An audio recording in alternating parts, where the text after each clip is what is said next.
Assalamualaikum warahmatullahi wabarakatuh. Salam sejahtera. Salam Sabah Maju Jaya. Salam Malaysia Madani. Saya Ramli Carlo dalam podcast Studio 9 Universiti Malaysia Sabah. Dan hari ini kita ada tamu istimewa yang kami boleh katakan sebagai wira dan juga wirawati negara yang akan kita perkenalkan sebentar lagi. Kita ada Saudara Muhammad Nadir Al-Nuri bin Kamaruzaman, aktivis kemanusiaan dan CEO Cinta Gaza Malaysia. Selamat datang. Terima kasih. Dan kita juga ada Johan Muhammad, aktivis kemanusiaan juga, COO Cinta Gaza Malaysia. Kita ada Saudara Sul Aidil bin Sudi, aktivis kemanusiaan dan juga content creator Cinta Gaza Malaysia. Dan kita ada Khairul Azri bin Muhammad Yunus, aktivis kemanusiaan dan juga eksekutif penyelidikan dan juga advokasi Cinta Gaza Malaysia. Dan kita ada satu-satunya bunga di antara pasu-pasu ni. Tidak lain tidak bukan yang berbahagia Datin Sri Heliza binti Helmi. Selamat datang Heliza. Terima kasih atas jemputan. Baik, para penonton Studio 9, sekali lagi terima kasih kerana menonton kami. Dan sebelum kita pergi lebih jauh pasal cerita yang akan dikongsikan oleh tetamu-tetamu kita hari ini, kita mau juga mungkin setiap orang perkenalkan diri sebab difahamkan juga mereka adalah alumni Universiti Malaysia Sabah. Jadi mungkin boleh mulakan dengan Datin Sri. Bagi saya Heliza je. Apa ya, Heliza? Mungkin boleh mulakan dengan ni. Tahun bila, bidang pengajian. Okey. Bismillahirrahmanirrahim. Pertama sekali terima kasih banyak-banyaklah jemput. Ini adalah pertama kalilah kami berkumpul bersama-sama. Dan kami pun tak sangka rupanya kami ini lepas berada dalam kapal baru tahu rupa-rupanya kami satu universiti. Alhamdulillah. Jadi terima kasih buat UMS di atas pengaturan perjumpaan podcast ini. Pengaturannya bahasa baru. Bahasa Sabah tu. Bahasa Sabah pengaturan ya. Begitulah kita ya. Jadi saya di Universiti Malaysia Sabah ini masuknya 2005. Sama ya, 2005. Okay. Ambil jurusan pendidikan dengan sains, major biologi, minor kimia.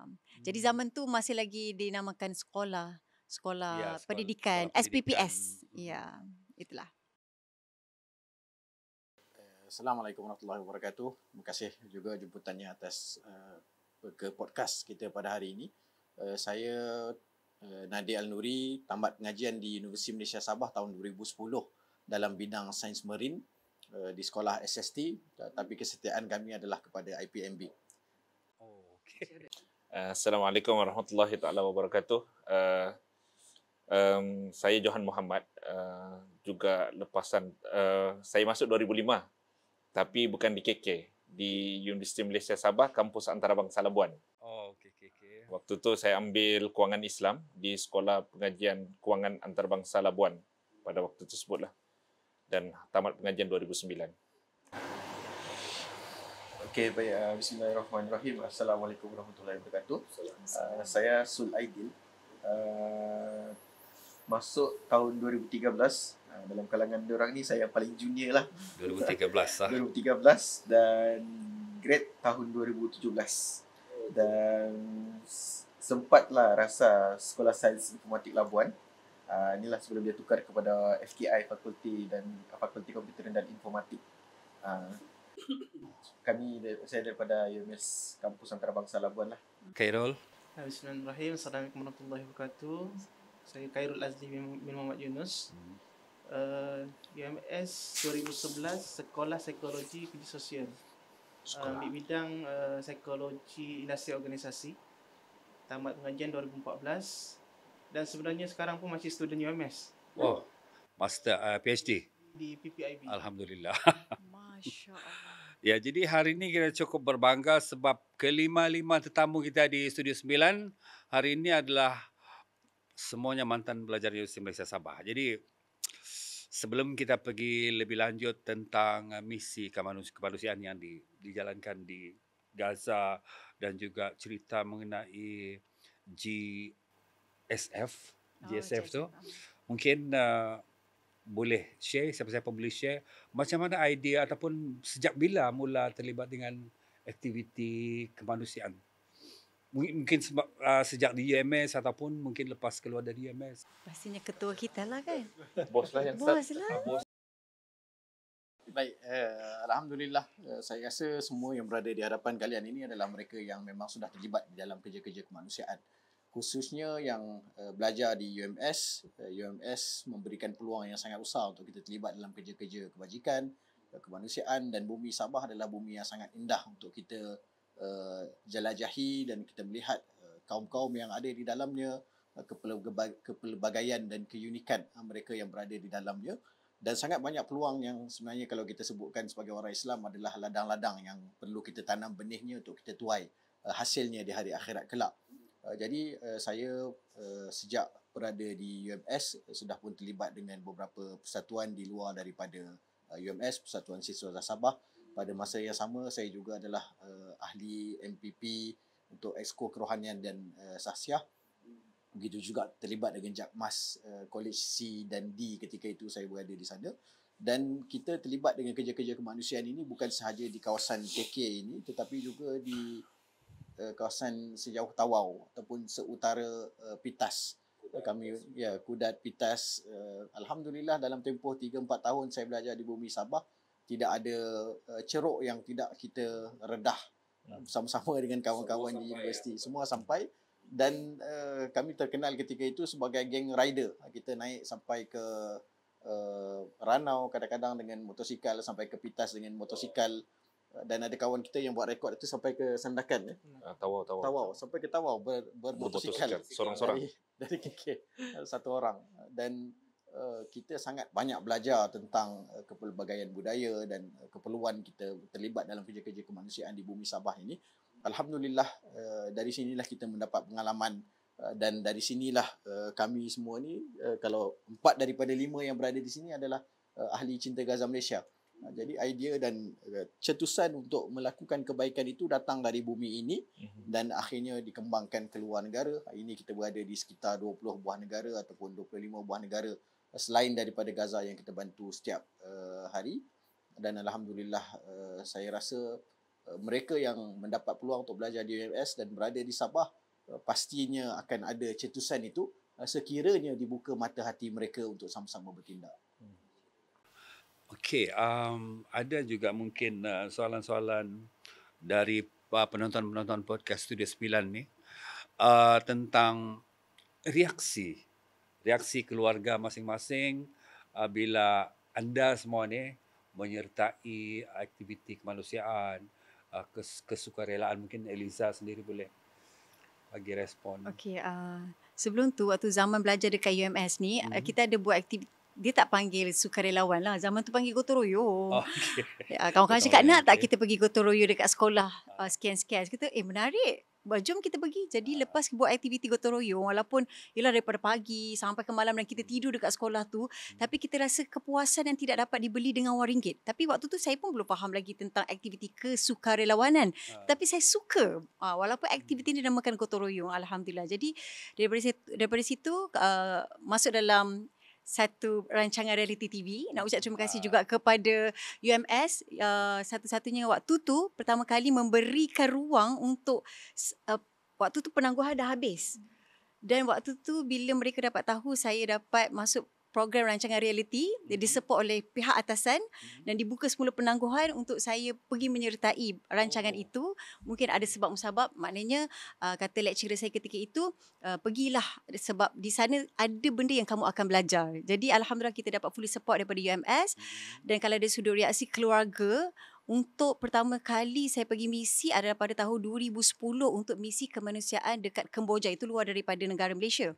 Untuk ke Gaza adalah pada tahun 2012. Jadi sebagai seorang ibu, waktu tu tengah perang 2012. Dan bila saya, waktu tu family masih di Sabah, tapi saya sudah berada di Kuala Lumpur. Saya telefon kepada abah saya. Abah saya merupakan seorang polis. Saya cakap, abah, saya ada hajat nak beritahu abah. Saya nak pergi satu misi komisi kemanusiaan dekat Gaza. Dan waktu tu memang orang tahu itu tempat perang. Jadi bila mama mendengar anak dia request untuk pergi ke Gaza, memang terkejut lah, macam mana ni? Tempat tu kan bahaya dan sebagainya 2012 kan? 2012 tu? Betul, 2012 waktu tu. Jadi saya cakap kepada mama, kita semua akan pergi. Maksudnya kita semua akan meninggal dunia. Sekarang kita pergi untuk buat kerja baik, mama redha, abah redha, insya-Allah mudah-mudahan Allah jaga. So bermula daripada situ, misi pertama 2012 ke Gaza, mama menangislah dekat airport pertama kali kan. Abah pun memang support sebagai seorang polis. Abah kata tak apa kamu pergi Gaza, abah jaga Malaysia. Memang masya-Allah. Abah jaga Malaysia, kamu balik okey, abah pun sokong kan. Jadi lama-lama mama dengan abah ni yang sebenarnya saya rasa sumber inspirasi kemanusiaan. Sebab apa? Setiap kali kita buat program kemanusiaan, kutip dana, waktu tu zaman tabung lagi, pegang tabung, mama dengan abah sebenarnya bersama-sama walaupun bulan Ramadan, habis je solat tarawih, mereka bersama-sama pegang tabung, support dalam keadaan hujan, pakai baju hujan untuk mengutip dana ketika itu, memberi bantuan kepada Gaza, kemudian Allah buka jalan kepada Syria, gempa bumi di Indonesia dan sebagainya. Dan alhamdulillah Semua tempat tu ada pergi Indonesia. alhamdulillah ada pergi dan semuanya mendapat fully support lah daripada abah dengan mama. Dan alhamdulillah sekarang ini suami pun support, ibu mertua pun support, the whole family pun support, alhamdulillah. Jadi kat situ kita rasa sangat seronok lah, support system ni sangat-sangat penting, alhamdulillah. Mungkin Khairul macam mana? Mungkin ada juga bantahan family ataupun semua ni mendapat restu dari family masing-masing. Alhamdulillah. Kenapa gelak? Alhamdulillah. Macam saya sendiri, Alhamdulillah semua keluarga menyokong apa yang saya buat. Dari kecil sampai besar, diorang sentiasa sokong sebab diorang percaya dengan saya sendiri. Tapi bila sudah berkahwin ni dia lain sikit. Sebab satu, kita kena utamakan kita punya tanggungan lah, isteri. So pendekkan cerita, saya kronologi macam mana mau bila sertai pelayaran ke Gaza ni. Satu hari tu Tuan Nadir bagi tahu, bos saya sendiri, dia cakap, okay, hari Jumaat ni bagi jawapan siapa yang mau ikut pelayaran ke Gaza, balik nanti bincang dengan family, siapa-siapalah, keluarga ke, mak ayah ke, semua kan. So pada masa tu saya terdetik untuk cakap, oh inilah ada peluang untuk saya join sebagai, bukan sebagai media, selalunya join misi ni sebagai media. Tapi bila balik rumah bincang dengan isteri, cakap insyaAllah nak pergi Gaza, bagi tahulah siap-siap, ini one way ticket ni, tak tahu balik ke tidak. So waktu tu isteri macam tidak bagilah, cakap jadi macam mana kalau apa-apa jadi, macam mana orang di sini, orang rumah di sini kan. So fikir, bincang lagi, cakap elok-elok. Lepas tu cakap insyaAllah akan balik, insyaAllah jika diizinkan lah. Kalau jodoh kita masih kuat, saya akan balik. Jadi waktu tu ada drama sikit lah masa tu kan. betul. Jadi bila isteri cakap, okay, janji nak balik. Terus cakap, saya berjanji tu dalam keadaan saya tak tahu boleh kotakkan janji tu atau tidak. So lepas tu bos pula seorang lagi ni call Johan, cakap bang minta ni tolong explain sikit dengan bini ni bang. Explain lah, okay, insyaAllah, okay, meyakinkan lagi lah untuk isteri untuk melepaskan tu. Begitulah. Tapi memang masa mau jalan tu orang selalu bilang kan, memang tidak ada kepastian sama ada akan kembali atau tidak bahkan. Jujur cakap memang tiada kepastian. Tak tahu macam mana apa akan jadi. Itulah cuma saya sendiri macam merasa kecil di sisi semua ni, adik-adik semua ni. Macam mana boleh buat keputusan yang begitu kuat, kemudian keyakinan yang begitu teguh. Macam mana? Yakin bahawa misi ni insya-Allah selamat. Bukan senang capai keputusan tu tahu. Bagi setengah orang, kebanyakan orang. Difahamkan juga masa tu semua yang menyertai untuk yang Global Smooth Flotilla ni, semua peserta di interview, betul. Hanya yang lepas interview tu yang dibenarkan pergilah. Ramai juga yang tidak berjaya. Daftar sekitar 1,000 orang. Okey. Kita diberi kepastian awalnya untuk dapat 130 kerusi, dikurangkan kepada 80 kerusi, dikurangkan kepada 30 kerusi. Jadi 30 kerusi ini 15 adalah yang akan bertolak dari Barcelona, Spain, dan 15 yang akan bertolak dari Itali. Jadi 15 yang awal yang bertolak dari Barcelona hanya diberi masa 2 hari untuk sampai ke tempat akan bertolak. Jadi memang mereka ini adalah saya rasa orang yang paling cepat membuat keputusan, orang yang tidak teragak-agak untuk meninggalkan keluarga, orang yang sudah ada persediaan daripada awal supaya tidak meninggalkan hutang dan sebagainya. Jadi saya rasa itu yang paling mudah diurus. Kawan-kawan kita yang sangat dekat dengan kerja-kerja kemanusiaan, termasuklah artis-artis dan influencer, mereka ini bukanlah orang yang kita kata baru sahaja terlibat dengan kerja-kerja kemanusiaan.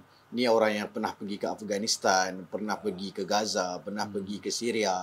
Jadi risiko-risiko itu mereka tahu di hadapan mata mereka, tetapi mereka masih lagi sanggup untuk terjun ke lapangan dalam masa 48 jam. Jadi bayangkan 48 jam kita boleh buat keputusan akan pergi ke satu misi yang mungkin mengorbankan nyawa kita.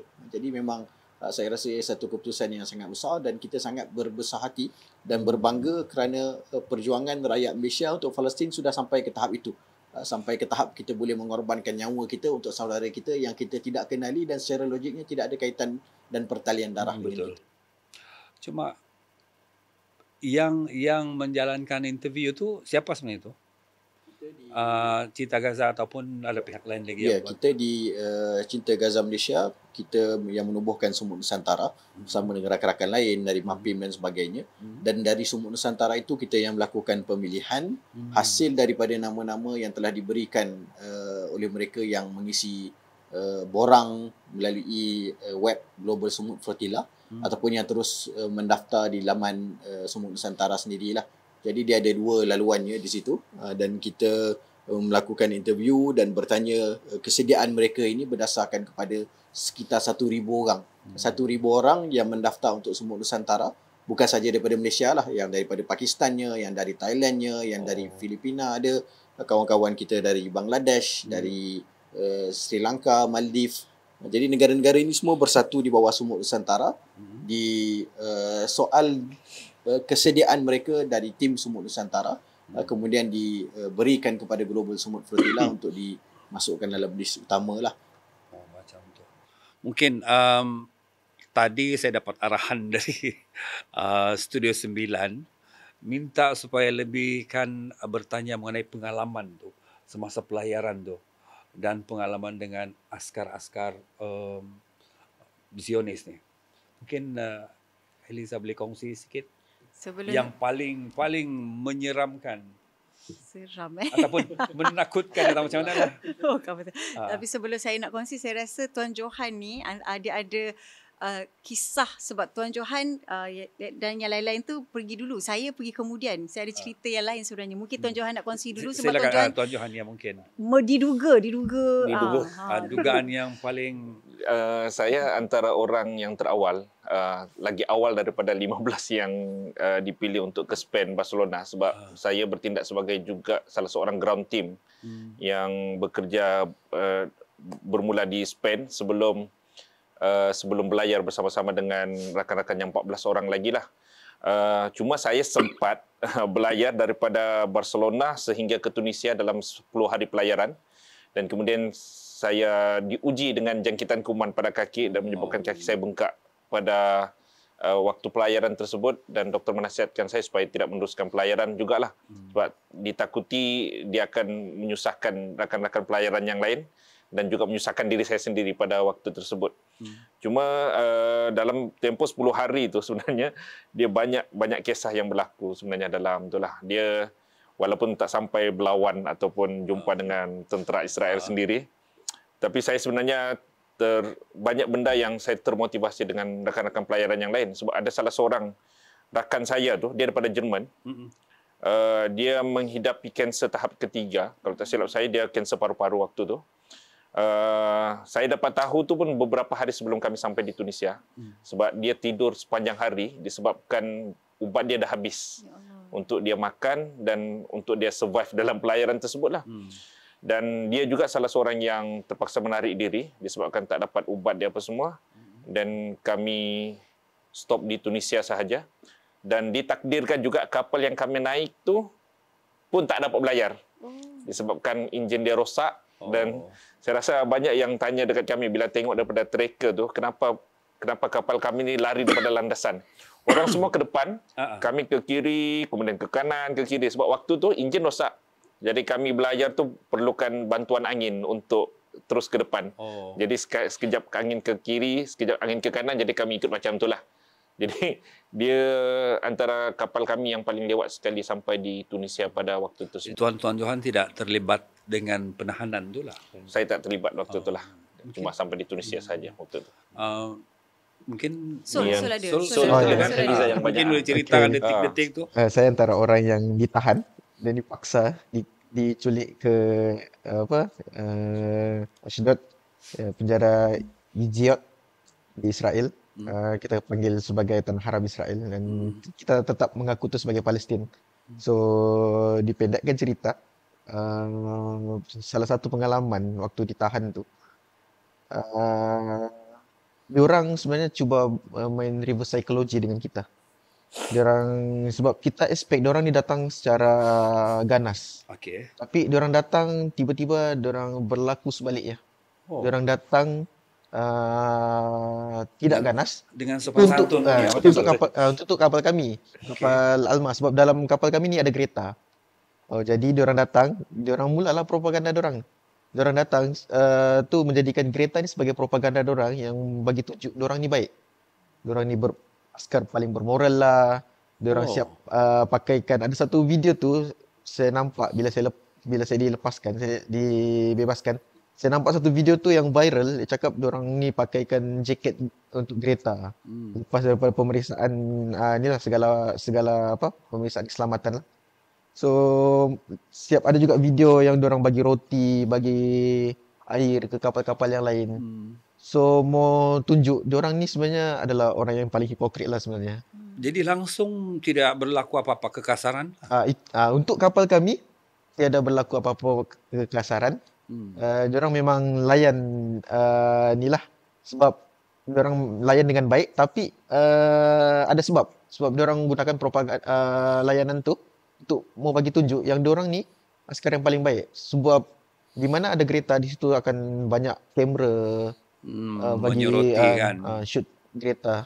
So jadi dia cakap waktu tu kami waktu berlaku penahanan tu, intercept tu, diorang tidak naik dulu. Diorang pecahkan dulu kami punya CCTV sebelum diorang naik ke tempat kami berkumpul. Yang kena siram dengan air tu itu Water cannon. punya Bukan water kami. cannon tu. Bukan kami. Itu Bukan. kapal Kapal Adel, kapal Farali, kapal Rahmat dan yang lain lah. Alhamdulillah kami tidak ditembak dengan water cannon. Macam kami sendiri memang ditembak dengan water cannon lah. First tak tahu tu water cannon tu apa. Sebab macam bila terkena dengan air tu, kita punya kapal dia jadi macam sangkut nak berjalan, licin dan macam nak terbalik. So pertama kali kata ni apa ni? Lepas tu air jadi warna putih. Dan ada bau yang kurang menyenangkan dekat situ. Sebab kapal kami kapal kecil, kapal layar yang boleh muat dalam 7 orang sebenarnya. Okey. Tapi saya punya cerita ni, dia cerita yang Allah nak bagi tahu bahawasanya minta pada dia, Allah boleh bagi keajaiban. Pertolongan itu, Allah itu sangatlah dekat. Walaupun mungkin semua manusia kata tak boleh, tapi kalau Allah kata possible, impossible boleh jadi possible. So asalnya saya memang tak ada kapal. Sebab apa? Bila mereka berlayar, kami membawa jemaah untuk mengerjakan umrah. 1 September mereka bergerak, 1 September lah kami membawa jemaah untuk pergi ke umrah. Jadi ketika itu saya ni memang dino-dino lah dengan Tuan Nadir, dengan Datuk Sani. Kami nak pergi ni, The Helmis nak pergi, dia kata kena training dan memang tak sempat. Kak Jah tak sempat. Jadi satu hari nak jadikan cerita, tiba-tiba tak sangka pula kapal mereka semua tiba-tiba kena berhenti dekat Tunisia. Sedangkan tidak ada dalam jadual kan. Bila saya tahu je berhenti dekat Tunisia, tanya kepada Piyu Rahmat kata, kau pergi ambil airport ni, kita punya penginapan dekat sini. Itu je saya dapat tahu.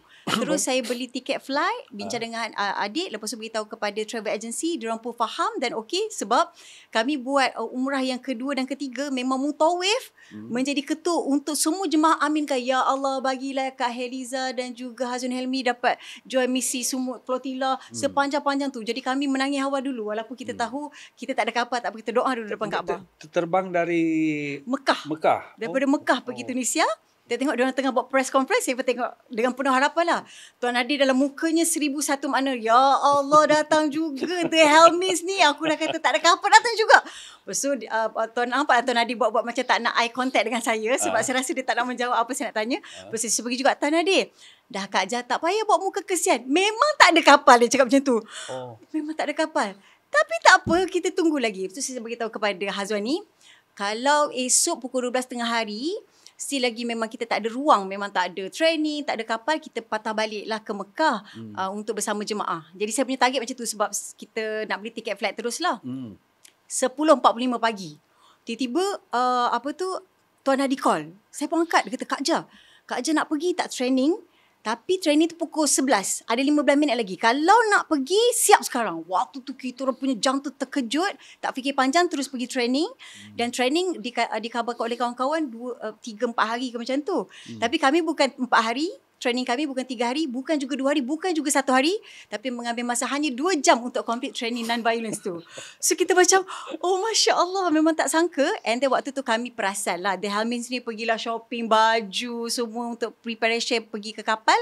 Rupa-rupanya mereka bagi tahu sebenarnya The Helminths tetap tak ada kapal walaupun dah pergi training non-violence. Hari-hari saya cakap Tuan Hadi, kapal kami kapal mana? Tuan Hadi cuba macam tak tahulah serba salah ke apa ke, memang tak ada kapal. Kami je yang perasan sendiri waktu tu. Kami syok sendirilah.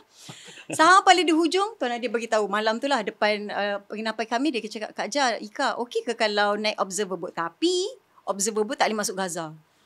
Allah, tak boleh masuk Gaza pula. Kita nak ke Gaza. Tak apalah, terima dulu.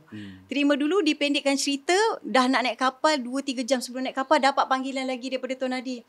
Kak Ja, Ika, kapal dah penuh dah. Jadi kita kena keluarkan 2 orang. Sebab Malaysia yang ada visa ni je yang boleh pergi ke Malta.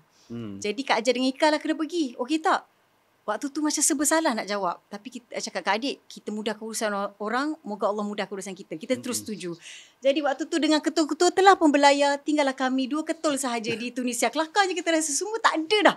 Dekat situ dah tak ada orang, termasuk team ground pun tak ada juga. Nanti boleh tanya team ground kan, nanti boleh tanya. Tapi team ground kita memang sangat hebat lah. Alhamdulillah, Masya Allah. Sebab apa?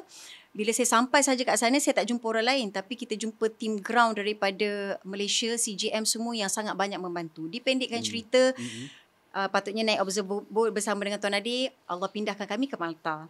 Malta observer boat juga. Tak tahulah Esa daripada mana, saya tak tahu story dia. Tapi ada seketul sahaja kapal di situ. Kami satu-satunya baru berlayar 10 jam. Kapal tu masuk enjin pula. Air masuk enjin pula. Dah tersadai bukan 24 jam. 48 jam berada di tengah-tengah laut. Dalam gelombang yang macam tu, kalau duduk buaian 48 jam lah terbuai di situ. Dengan gelombang yang sangat tinggi, memang pening juga. Dan waktu itu dikabarkan kapal kami tak boleh sambung berlayar, kena towing balik ke darat. Saya kata, ya Allah, kena patah balik ke? Waktu tu, kapal lain tengah berlayar. Kapal lain dah, saya tengok tracker dah ke depan dah. Kita baru 10 jam. Jadi senanglah untuk mereka nak towing ke belakang. Kacau lagi lah. Hari-hari kacau Tuan Nadir. Saya rasa Tuan Nadir nak block saya dah. Sebab saya tak ada pilihan lain. Saya kena macam mana. Lepas tu, pukul 3 petang, kapal towing datang. Dan mereka cuba untuk baiki. Tak dapat juga sampai pukul 5 petang, 6 petang, 7 petang, 8 malam. Lepas tu saya tak sedar tiba-tiba kapal dah start bergerak. Saya pun tak sedar, dah bergerak rupanya menuju ke depan. Masya Allah. Cuma kapal itu diduga dengan hari-hari blackout lah, rosak lah, enjin matilah. Pendekkan cerita, di hujung-hujung tu kami berdoa setiap hari, ya Allah, boleh tak? Allah kan maha kaya dan maha segalanya. Boleh tak tolong tukarkan observer boat jadi boat flotilla? Tapi kami tak tahu macam mana. Tapi Allah mesti ada cara. Boleh tak? Tapi hari-hari jugalah cakap dekat Tuan Nadir, kok boleh tukar kapal lain, boleh tukar kapal lain kan? Tapi kalau tak boleh sangat, tukarlah observer boat jadi flotilla. Apa keajaiban yang Allah buat? Pukul 5 pagi, Kapten kata, Mayday. Kami terkejut, kenapa? Buka je dekat kawasan enjin tu, dua-dua enjin dah kena tenggelam dengan air. Dan kapal kami, Johnny M tu dah kira macam dah nak separuh dah, memang dah nak tenggelam. Kami cepat-cepat keluar daripada kapal Johnny M tu dan tak tahu nak pergi ke mana. Kami singgahlah buat macam rumah hari raya kan. Dari rumah ke rumah tapi kapal ke kapal. Kami pergi Bot Arden, minta simpati kat situ, tak boleh juga. Pergi ke Bot Alma yang Seoul sebenarnya. Sempat berada di bot kami. Singgah lah. Yang bot yang tenggelam tu sama. Sempatlah dia duduk 2 hari. Sempat duduk 2 hari sebab saya kena dikeluarkan daripada kapal Alma. Dan Alhamdulillah dikembalikan semula ke Alma. Kalau nak katakan dia duduk kat kapal Alma. Jadi kami pun sempat duduk 1 malam dekat kapal Alma. Mesej lagi Tuan Nadir. Tuan Nadir, kapal ni macam besar je, muat je untuk kita 2 orang. Tak boleh sebab Masa dia... tu Tuan Nadir di mana? Ini pun cerita. Ini Ini pun cerita sangat dahsyat juga. Okay. Masya Allah. Observer ni memang dia tak target pergi ni lah. Masuk ke zon merah. Memang dia bertujuan dia untuk koordinasi semua kapal yang lain. Sama dengan ground team daripada steering committee members lah. Jadi kalau kita masuk tu dah tahu dah, kalau masuk je kawasan merah kena intercept, dia akan 3 hari blackout at least. Tak ada langsung komunikasi dengan mereka yang telah ditangkap.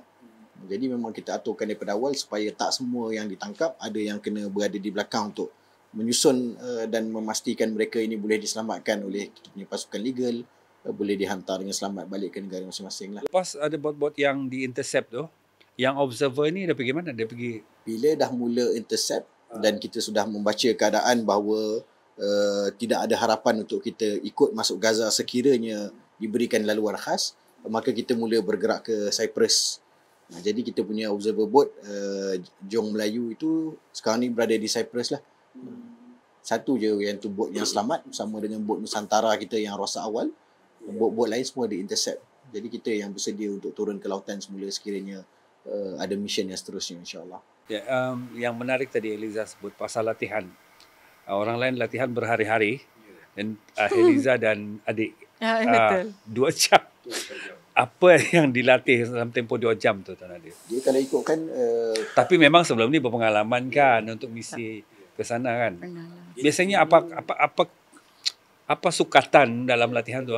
training 2-3 hari yang perlu mereka ikuti adalah training wajib. Sekiranya tak ikut, tak boleh langsung naik kapal. Ini satu proses vetting yang dibuat untuk semua peserta yang menaiki kapal lah.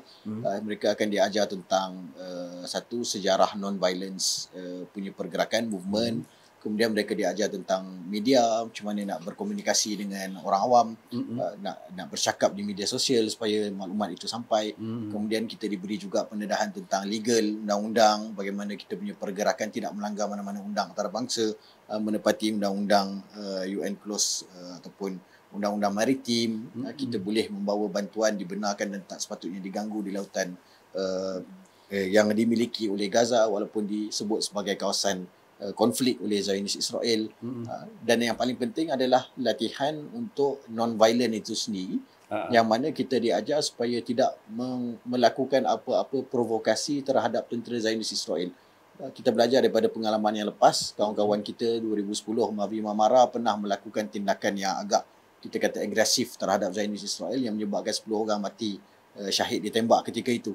Jadi memang kita belajar dan sebenarnya dalam tempoh pelayaran itu, bayangkan 500 orang dengan kepala yang macam-macam yang datang daripada 45 buah negara, yang mana dalam tempoh latihan 2-3 hari. Saya ikut training di Itali, saya ikut training di Barcelona, di Tunisia.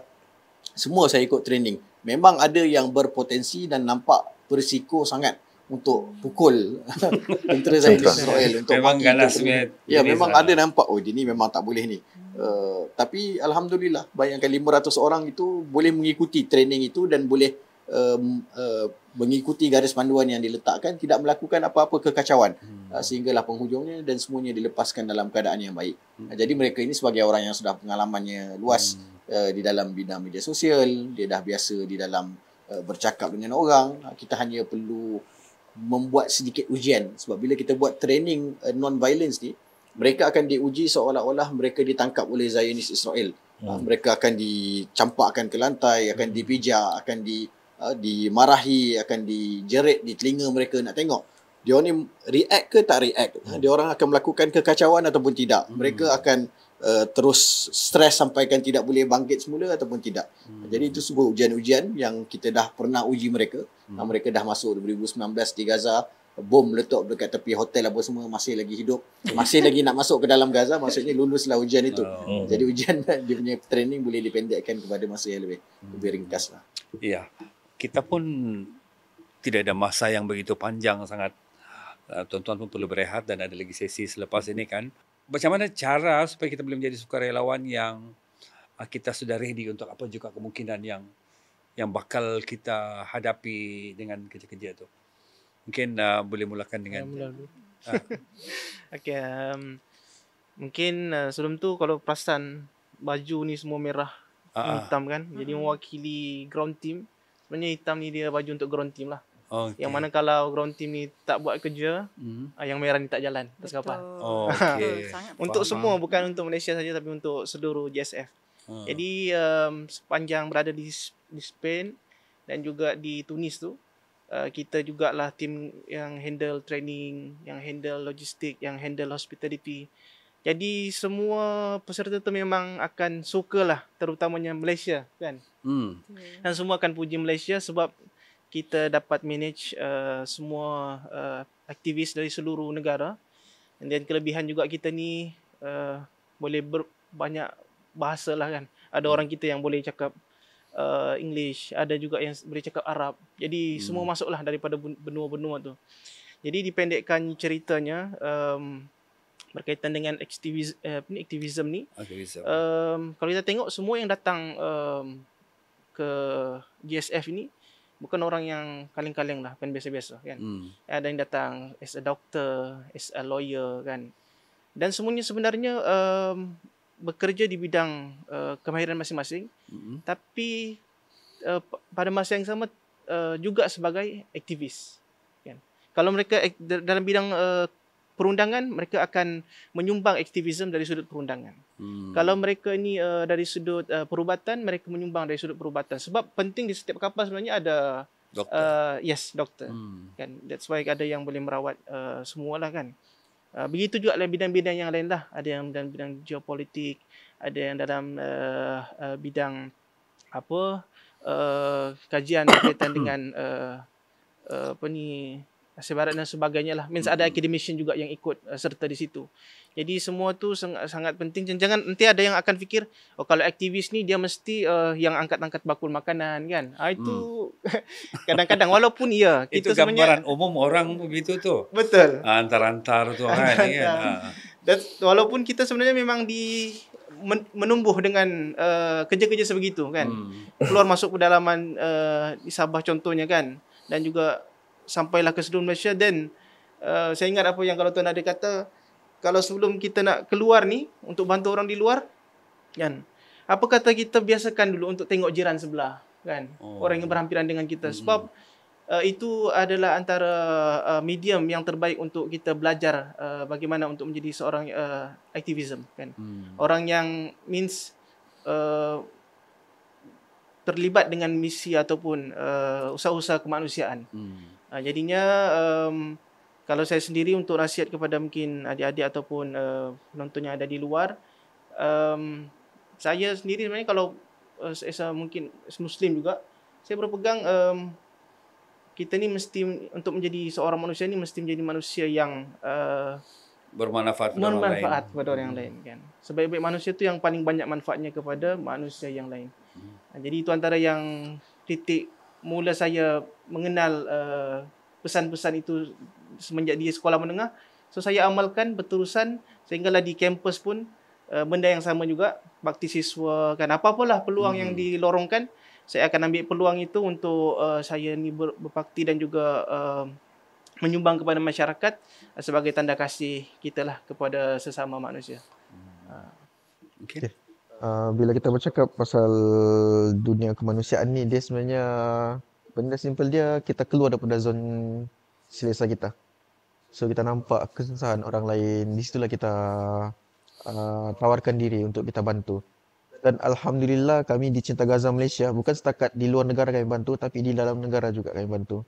Hampir seluruh di Malaysia ni kita sudah bantu. Sabah Sarawak, di Semenanjung Malaysia. Dan selalu bila ada macam contohnya banjir, dan kami juga tidak ketinggalan untuk turut sama bantu mana-mana yang memerlukan bantuan. Dan itulah bila kita cakap dunia kemanusiaan, dan begitu juga dengan isu Palestin ni, dia bukan bercakap tentang akidah semata-mata, akidah kita sebagai orang Islam, sebagai Muslim, tapi dia juga kepada lebih kepada kemanusiaan juga. Sebab di Gaza umumnya bukan setakat masjid yang dirobohkan, tapi juga gereja-gereja, antara gereja yang paling tertua di Gaza juga dibom. So mau cakap di sini apa yang kami buat ni bukan semata-mata untuk bukan agama saja, tapi untuk kemanusiaan. So jadi kemanusiaan ni, bila cakap berkaitan dengan kemanusiaan ni, kita keluar daripada zon selesa kita dan kita bantu saudara-saudara kita yang dalam kesusahan, tak kira lah di mana pun, even hatta kita punya jiran sekalipun, kawasan kita. Johan? Saya pendek saja. Di pihak saya sendiri ada satu perkara yang dipegang sehingga sekarang. Jangan pernah lupa untuk sentiasa memberi. Sebab kehidupan kita ni memang dengan memberi itulah hidup kita ni akan lebih bererti dan akan ada lebih banyak makna kepada sekeliling kita terutamanya. Sebab di Cinta Gaza Malaysia ni, bila saya sepenuh masa pada tahun 2019, 2018. Sepenuh masa? Sepenuh masa. Kami semua di Cinta Gaza Malaysia ni memang sepenuh masa lah. Okay. Memang sepenuh masa dalam kerja-kerja kemanusiaan dengan Palestin pada asalnya, fokusnya pada di situ. Dan kemudiannya barulah kita kembangkan kepada bantuan dalam Malaysia ni dia kurang di peringkat awal sebab fokus kita pada Palestin. Dan kemudian kita masuk sedikit demi sedikit pergi ke seluruh Semenanjung dan pergi ke Sabah untuk sebarang bantuan yang kita boleh lakukan. Sebab kita berpegang kepada di mana kita boleh menyumbang, di mana kita boleh memberi, kita akan terus menyumbang selagi ada orang inginkan dan peluang yang diberikan tersebutlah. Dan saya rasa pengalaman dekat GSF ni sebenarnya membuka ruang kita juga untuk melihat dari sudut pandang yang lain. Sebab selama ni isu Palestin ni kita lihat dari pandang mata seorang Islam. Yang kita tahu kenapa kita teguh untuk menyokong dan mempertahankan Palestin sehingga sekarang. Tapi sebenarnya bila kita berhubung ataupun kita berkomunikasi dengan orang-orang bukan Islam, mereka juga ada sudut pandang lain dari sudut kenapa Palestin ini perlu bebas. Kenapa orang-orang wanita ataupun kanak-kanak kecil yang dibunuh saban hari sehingga sekarang masih tak berhenti, perlu diselamatkan. Dan apa yang berlaku di Palestin itu sebenarnya satu benda yang sepatutnya tidak berlaku pada zaman moden ini dan kita perlu terus menyedarkan masyarakat di luar tentang apa yang berlaku di sana dan mungkin itulah juga salah satu benda yang baru bagi saya untuk kita lihat bahawa ada orang yang bukan Islam juga yang sebenarnya mempertahankan Palestin itu sendiri di samping kami yang memang dah lama bergelumang dengan dunia Palestin. Ya, kita nampak juga trend tu sejak GSF ni sudah semakin ramai yang melihat misi ke Gaza ni bukan sebab agama semata-mata. Sudah membuka mata ramai orang lah. Actually, Tuan Nadir sendiri mungkin ada nasihat kepada sesiapa sahaja ataupun adik-adik kita yang ingin jadi sukarelawan.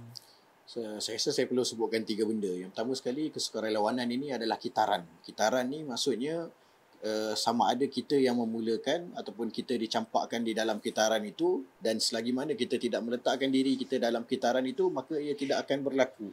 Saya Alhamdulillah, mak ayah saya memang orang-orang kemanusiaan terlibat dengan NGO, maka saya sudah berada dalam circle itu. Tetapi kalau kita tidak berada ataupun tidak bernasib baik seperti itu, mak ayah kita tak pernah terlibat dengan kerja kemanusiaan contohnya, tak pernah terlibat dengan kerja kesukarelawanan, maka kita yang kena memulakan langkah dan kita yang memulakan supaya anak-anak kita juga menjadi orang yang sentiasa bersedia untuk membantu orang lain. Jadi kitaran itu kena berterusan, kalau tidak dia tidak akan ada kesinambungan kerja-kerja kesukarelawanan. Dan bila kita sebut kerja kesukarelawanan ni, bahasa mudah dia tidak ada orang yang nak tolong orang lain. Semua akan rasa macam dia punya urusan lebih penting, orang lain tidak sepenting dia.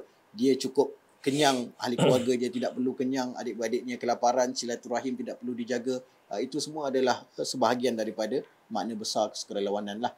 Yang kedua, saya rasa semua orang perlu yakin bahawa satu orang cukup untuk melakukan perubahan. Dan baginda Rasulullah SAW adalah orang yang telah membuktikannya. Dia duduk dalam satu masyarakat jahiliah, kemudian dia pergi bertapa untuk mendapatkan kekuatan. Kemudian bila diberi tanggungjawab yang sangat besar itu, dia pergi cari orang-orang yang boleh support dia. Dia cari isterinya, kemudian jumpa pakciknya, kemudian dia berjumpa kawannya. Dan dia bergerak sedikit demi sedikit, tapi dia bermula dengan satu orang. Sampai akhirnya dia berjaya untuk menyebarkan Islam di seluruh dunia. Jadi satu orang boleh melakukan perubahan. Jangan rasa kita kerdil dan kecil, kita tidak boleh melakukan apa-apa. Sebab yang penting, yang ketiga ialah kita kena mengambil langkah yang pertama. Kalau kita selama-lamanya, aku nak ikut GSF, aku nak naik bot, aku nak tolong Palestin, tapi kita tak mengambil langkah pertama untuk melakukan yang terbaik yang kita boleh lakukan untuk membantu orang yang paling dekat, orang yang paling memerlukan di sekeliling kita, maka selama-lamanya kita hanya boleh berkata-kata tetapi kita tidak akan bertindak. Okey, kita mungkin terakhir dari Heliza sendiri. apa yang disebut oleh sahabat-sahabat saya ni, saya boleh rangkumkan adalah bila kita nak peduli ummah, haruslah bermula daripada peduli rumah. So kepada mahasiswa-mahasiswi kan, inilah tempat yang paling terbaik lah di universiti kita untuk kita mulakan langkah membantu orang lain. Dan bila kita sebut membantu orang lain adalah semua makhluk. Sama ada manusia, haiwan, kucing dan makhluk-makhluk yang lain insya-Allah. Dan bila kita ada jiwa seperti itu insya-Allah campaklah di mana sahaja, kita akan sentiasa nak menjadi khairun nas anfa'uhum linnas. Sebaik-baik manusia adalah orang memberi manfaat. Sampai setiap hari kita bangun kan, hari ni nak buat apa hari ni tak tolong orang lagi ni, kita akan mula berfikir untuk menggembirakan orang. Contoh nampak pakcik makcik ke cleaner ke kan, belikan dia nasi lemak ke ataupun belikan dia air teh, dia gembira. Mudah-mudahan dia doakan kita, kerana kita tak tahu kan kenapalah doa kita tak makbul, kenapalah susahnya nak faham belajar ni kan. Cuba kita mula memberi khidmat dari sudut tenaga kita ke, kalau ada duit lebih kita bagi RM1 kita. Perasaan bahagia tu memang tak boleh dibeli dengan RM1, tetapi dengan doa-doa orang lain, dengan membantu orang lain. La yu'minu ahadukum hatta yuhibba li akhihi ma yuhibbu nafsihi. Tidak sempurna iman seorang itu kalau kita tidak mengasihi saudara kita seperti mana kita kasih pada diri kita sendiri. Jadi bila kita tolong orang lain, masya-Allah, mudah-mudahan Allah campakkan kemudahan dalam kehidupan kita dan mungkinlah ini menjadi jalan untuk kita masuk ke Jannatul Firdaus insya-Allah. Alhamdulillah. Itulah tadi perkongsian yang cukup menginsafkan, menginspirasi dari tetamu-tetamu kita dari JSF, dari Cinta Gaza Malaysia. Sekian saja sesi kita dalam Studio 9, podcast Studio 9 Universiti Malaysia Sabah kali ini. Kita ucapkan selamat maju jaya kepada Cinta Gaza Malaysia untuk misi-misi seterusnya. Dan sebelum berakhir, sekali lagi setinggi-tinggi perhargaan terima kasih kepada Cinta Gaza Malaysia di atas kesudian untuk bersama-sama kami di Studio 9 Universiti Malaysia Sabah. Kita jumpa lagi. Assalamualaikum. Waalaikumsalam. Warahmatullahi wabarakatuh.